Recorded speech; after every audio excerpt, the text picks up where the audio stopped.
Kasi si Bella Skin parang bago-bago lang siya talaga. And yun, inaraw-araw ko lang talaga, halos lagi-lagi lang talaga ako nagpo-post ng feedback or kung ano man yung mga nangyayari na sa skin ko while using that rejuvenating set. Tapos ang dami nyo nang gumagamit. Tapos nakakatawa kasi nga, lahat kayo nagugustuhan siya. May mga nagtatanong rin pala kung paano yung proper way ng pag-apply ng rejuvenating set. Sobrang dali lang niya.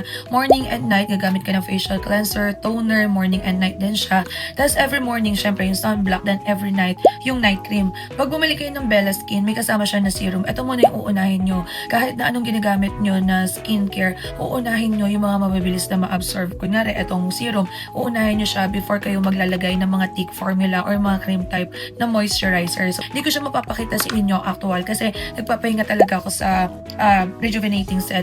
So, ito yung ginagamit ko. Sa mga nagtatanong, meron tayong maintenance set ng Bella Skin. Ito naman, sobrang ganda rin na to kasi nga, if ever na magre-rest na kayo after 2 months, ito na yung gagamitin nyo. Meron siyang retinol.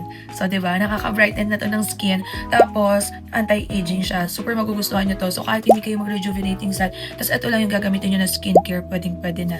Ayan, super affordable lang din ito. Lagay ko na lang din yan dito sa link para makapag-check out kayo agad.